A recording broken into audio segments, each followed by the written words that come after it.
and welcome to The Stream. I'm Ahmed Shahabuddin. On today's show, why are women still so poorly represented in news media? Take a look at this statistic. In 2020, women were featured as the subject and sources of news stories only 25% of the time.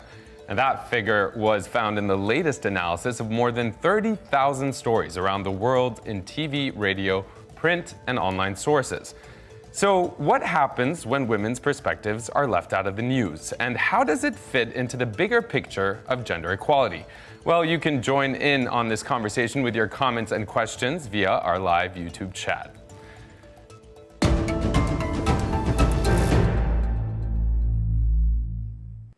Here with us to talk about how women are seen and heard in the media in Perth, Australia, Catherine Shine, a senior lecturer in journalism at Curtin University.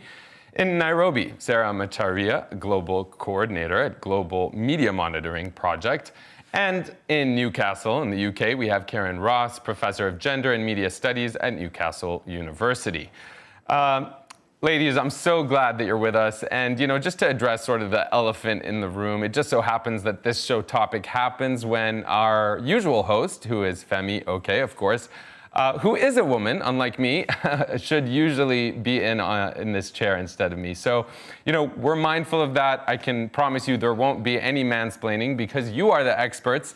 So we're here to hear from you. Let's get straight to it. I want to ask you, Sarah, we heard that statistic, 25% of the time. I mean, how would you underline or highlight the real problem when it comes to representation for women in media? Well, the problem of underrepresentation of women in mainstream news content will most likely be with us for the next 3 to 4 generations. So we're not going to see parity in our lifetime.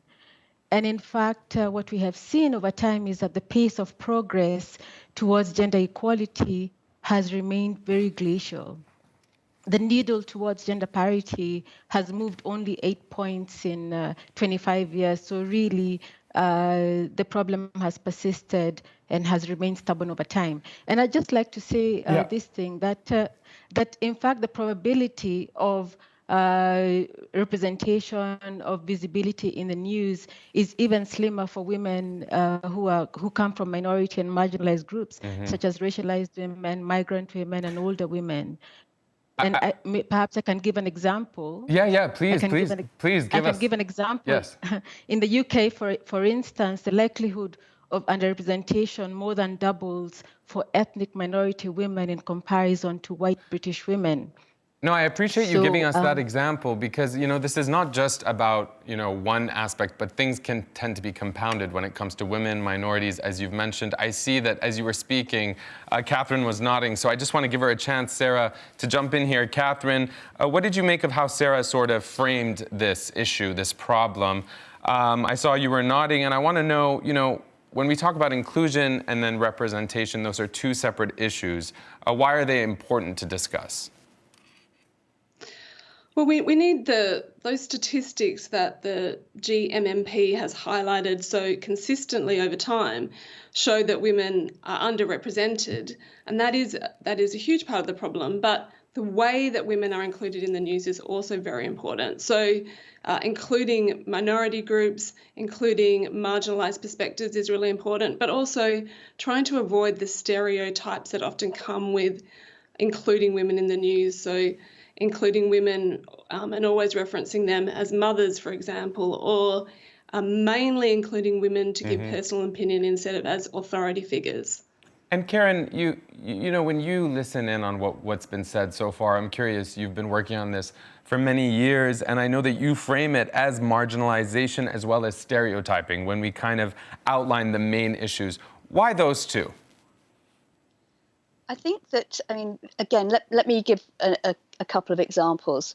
The work I'm doing at the moment is looking at women, older women within the media workforce who have been manoeuvred out of their jobs because of, for a variety of reasons, none of which are to do with their competence or the professionalism. So I would totally agree with the point that kind of Sarah's been making in terms of the, we have to take a much more intersectional approach. It's not just about women, it's about, women with particular characteristics. And indeed, there's also issues about older people more generally being seen both in front and behind the camera in terms of newsrooms and representation.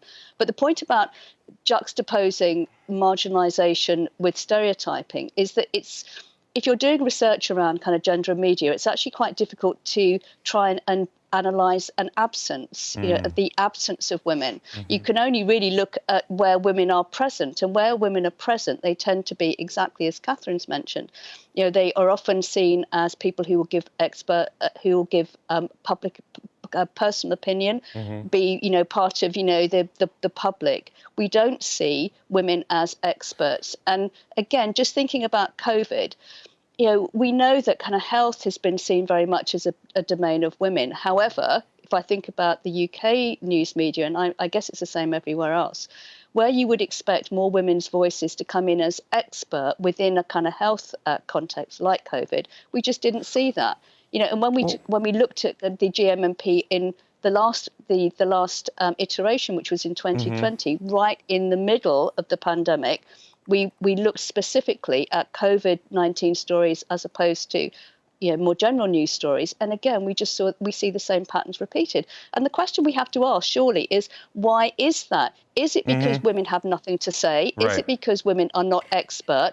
And the answer to both those questions is no. No, of course it's not. And that's why we're discussing this issue. And because you brought up the coronavirus, I want to get to some of the comments that are coming in on YouTube in a moment. But before we do, Sarah, when we talk about the coronavirus and news coverage specifically of the pandemic, we know that it skewed heavily to male experts. I think it was one third of sources quoted about the COVID-19 pandemic were women. I mean, only 1/3. And I'm wondering, what does that actually mean? I mean, what is contributing to the problem? Are we able to identify sort of the two biggest factors in your mind, Sarah? Well, actually, it's interesting because we found that while for the longest time that we have been analyzing the science and health stories, they've always been at the back of the news agenda, occupying about 7% of all the topics in the news. But with the COVID-19 health crisis, the proportion of stories doubled to 17% of the news agenda. And as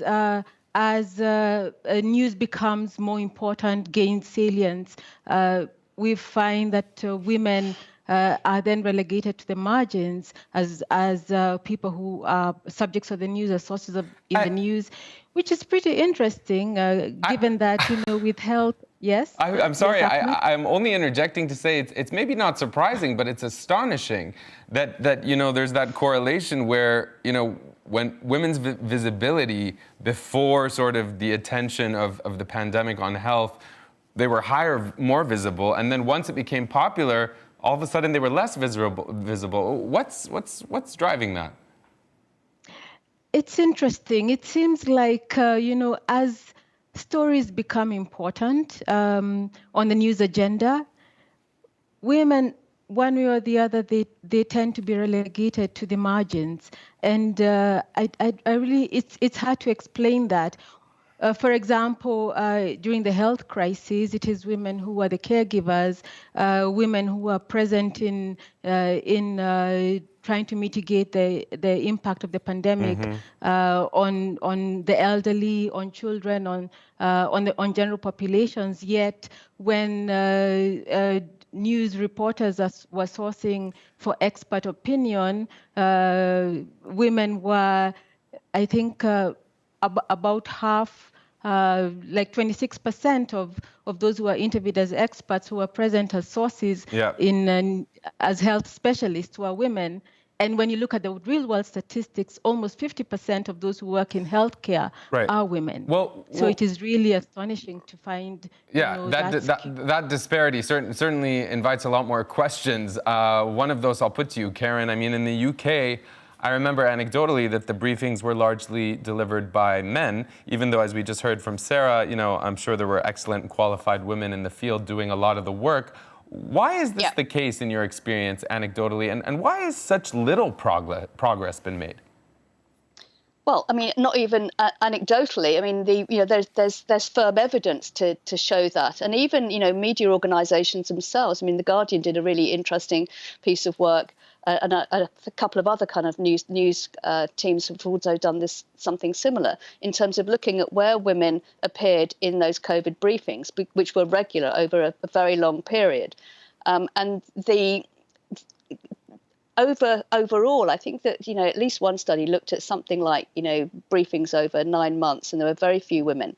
Now, arguably, it's not because there weren't really expert women. Jenny Harries, for example, who was a key person who did actually appear occasionally to kind of to be part of the panel of three, which is what we tend to get in the UK.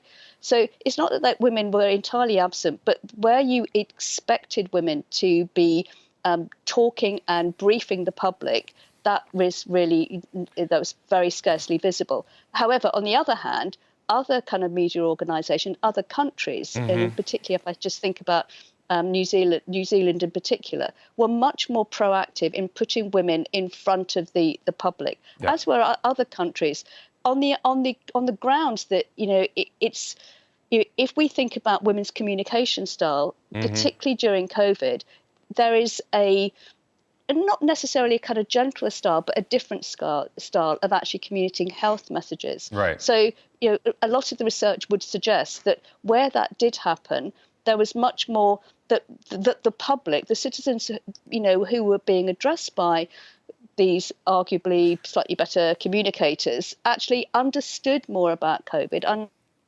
how the virus was working. Right. But part of, just to get back to your earlier question, like why do we get what we get? I mean, one of the reasons I would suggest, and I can say this because I'm a media academic, I don't work in a newsroom, it seems to me that partly it's because it's much easier to go to the usual suspects. Right. And if you already, as a journalist, if you already have a really good relationship with a particular set of experts or a particular set of politicians, you are going to go to those people. And so if we think about... It might even be unconscious bias or just habit-forming behavior, as you're saying. I mean, I think so much of human behavior, and I'm not trying to just dismiss it, that there's no misogyny involved or what have you. But yeah, I think it could be just a product of habit, could it not?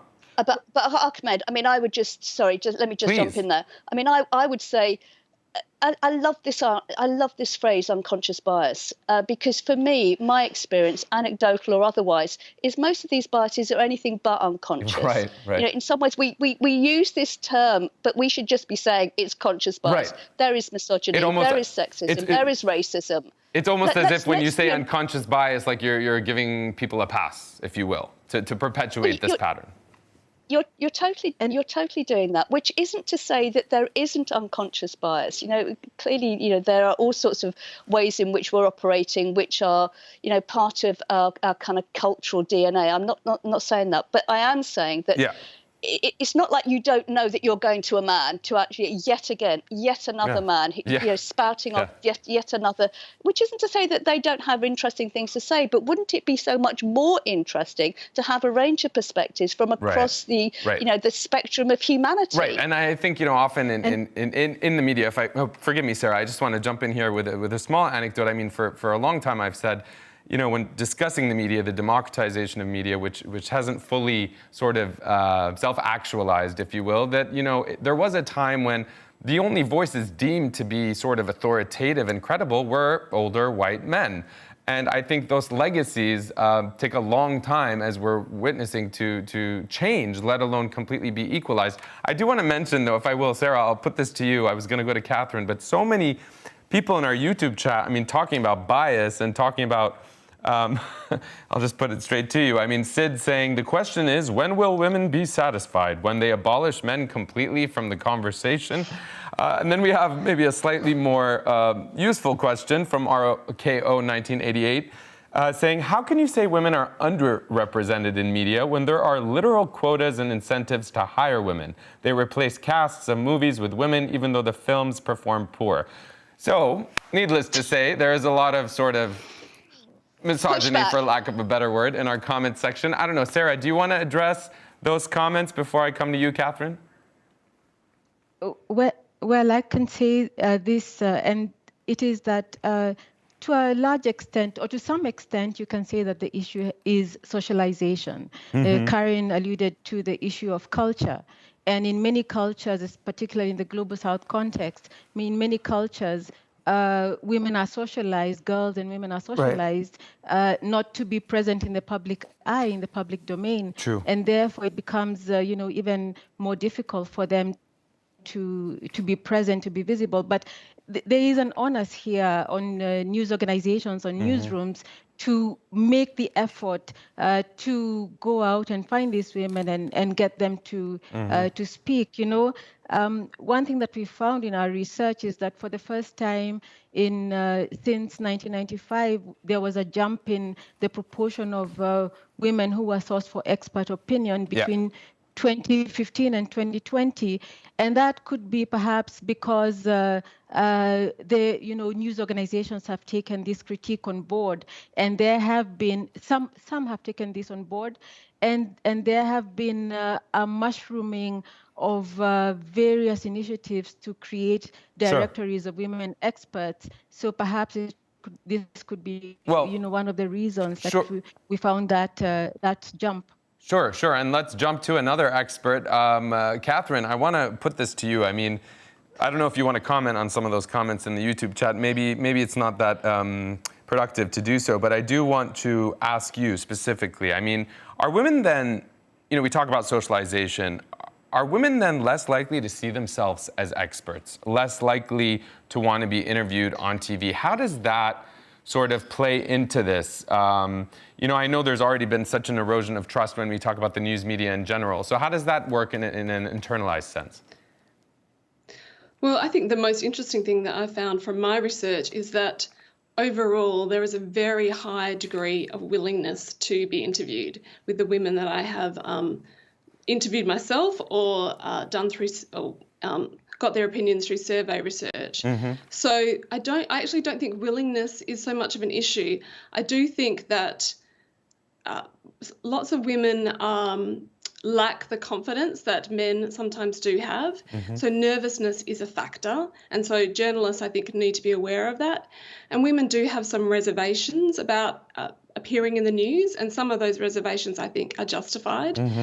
And so I think it's really important that journalists are aware of those things and really try to mitigate them and make the whole experience as positive as it can be. I think the initial approach for an interview is really, really crucial. And part of that is sort of demystifying the whole process, explaining exactly what the interview entails, what sort of information the journalist is looking for. So sort of taking the prospective source through the interview step by step can be really helpful. And I think if you give women a chance, they do want the opportunity to speak. They want the sort of the validation and the credibility that comes with that, and they deserve it. I mean, I'm really shocked at some of the responses that you're getting on your through your YouTube. When you look at the statistics, it's so clear that women are underrepresented. This is obviously a problem that needs to be addressed. And why shouldn't women's voices be included? I do want to also share, there are some other comments like Sana Yasmin saying women's lack of representation in media basically means the exclusion of half of the population, and it's obvious that in order to develop a country, it is important to include them. We also have people who are saying, that we need to be focusing on this in the Arab world. Silas Larson saying Al Jazeera must turn its critical lens on the Arab world more often. That there's great disparity there on this issue. And I think it's just important, forgive me, Catherine, for interjecting, but I do want to just frame, women in conflict zones or what have you, I mean, it can be tricky, for some women in certain cultures, there is this association for better or worse, this pressure that you must be modest, you must not speak, or garner a lot of public attention. I mean, these are pockets of the world, it's not the whole world, but, so culture obviously plays a role as well. And I'm wondering, Sarah, If newsrooms continue with this business as usual, what's the real fear in your mind, just to put it briefly? Well, for sure, I think there's going to be an erosion, a continued erosion of trust in journalism. At the moment, we know that journalism is in crisis. We've heard about media organizations closing. We've heard about many cutbacks in newsrooms. And that erosion of trust leads the groups that are marginalized to found their own media organizations at the margins, which is really not what we want. Right. We all need to belong to the mainstream, and we need to have a media that participates, that plays its role in building a democratic society. Right. In being a pillar of democracy and in ensuring that all voices are heard. And I see that Karen, that you were nodding as Sarah was making that point there. I do want to share with you that we have a YouTube comment coming in from Janine saying, media especially is prejudiced against older women in media. We spoke about earlier, if you're a minority and a woman, then it's compounded, as well as for the elderly. Before I come to you, Sarah, Karen, to answer the question, I do want to include one more woman's voice, maybe familiar to those of you who watch this show. It is none other than Femi. She sent us this video comment. Take a listen. Why is gender parity important to us at The Stream? I think the question should be, why is it not as important to every media organisation? We worked out several years ago that if we are not representing half of the humans in the world, we are not doing a good job. So every time we sit down and do a show, we look to see where are the women in that conversation? What expertise can they bring to us on The Stream? Sometimes you will see more women than men. We are balancing out the universe. It is a mission that we are so proud to be on, and it is never over. You can never sit back and think, we did it this year, we'll do it again next year. We have to keep checking. But the importance of this is not just to represent women, but once you start to look at underrepresented groups in the media, you start to see many other communities who also need that platform. And once you start, you can't stop. And it should be noted that, there in 2022, 60.74% of guests on The Stream were women. That's up from 54.9% in 2021. We've exceeded our gender balance goal for the 5th year in a row. And just so you know, if you go back a few years, in 2018, we've made a public pledge to never finish a year without at least 50% women guests. And it's not just Femi, who's usually the host of this show, but many women who work behind the scenes tirelessly to put this show together. And I wonder, Karen, watching some of the questions that Femi was asking, what comes to your mind? I mean, looking forward, where are the solutions? What should be done to bridge this gap? Okay, so I mean, I loved what Femi's saying, and well done, Al Jazeera's The Stream for being in the vanguard. I mean, following on in some ways to the BBC's efforts with their 50-50 project, which again I think they started in 2017 doing media monitoring around gender, and as Femi says, now they're looking at other kind of aspects. They're looking at disability, they're looking at class, and they're looking at other racialized minorities. So media organizations are doing things, but can I just say that one of the key area that we really need to kind of focus on are journalism students, because if we can actually encourage our students to think about issues around equality and intersectionality while they are still journalism students, while they're still developing their craft before they become, get into a newsroom and necessarily become acculturated to the norms of that particular newsroom. If we can get them thinking about how they want to be journalists, what their kind of moral or ethical code is, and get them thinking about these things now while they're students. And just to say again, if I just think about my own students at Newcastle University, very quickly, we're running out of time. Sorry. Been working. All I'm going to say is that we have been working with the BBC's 50-50 project, and the more that we can make that interface between journalism students and newsrooms, we might have some hope of producing generations of journalists who actually, this is part of their DNA. Forgive me, Karen, I'm going to have to cut you off there, but that is certainly an aspiration that is a good way to end this show, this conversation, one that's going to continue here at the stream. That's all the time we have for today. I do want to thank all of our guests today, Sarah, Catherine, and Karen, for joining us. Many more conversations here at the stream.